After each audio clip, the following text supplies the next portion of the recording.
There are people in this world who go looking for adventure.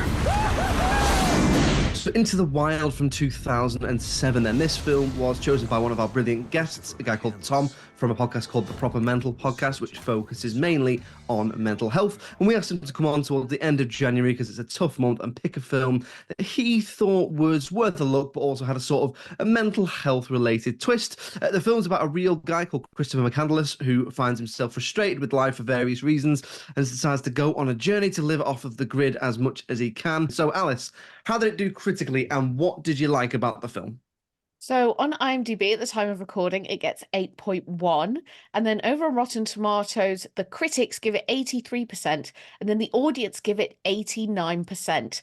And to be honest, I completely agree with those very high scores. I hadn't seen this one before. I don't think I'd even heard of it, but I really, really liked it. And I thought there was so much in there to like. I think if we start with the aesthetic of it, so we go from these huge, dramatic, sprawling landscapes to sometimes these very intimate and tender scenes between a couple of our characters. And the juxtaposition between these two images I always found very striking.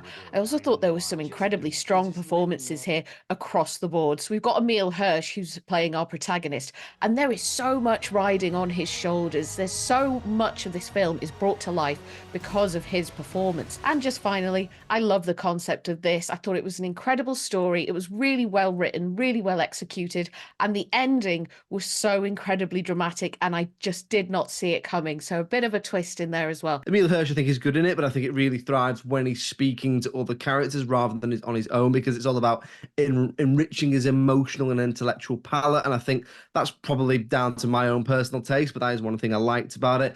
So was there anything you didn't like about the film or anything you'd change?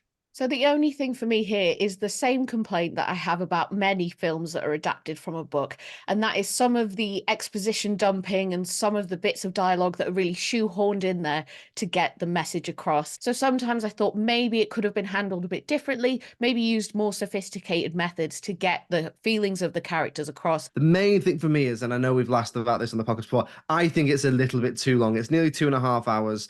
And there's a little bit too much of him, I think, on his own that's drawn out. And I know that might be making a point around isolation or what he did on his journey and stuff like that. But for me, as I said in the likes, it's the other side of that coin. The film really thrives when he's talking to other people. Do we think it's underrated? Do we think it's underseen? Is it both?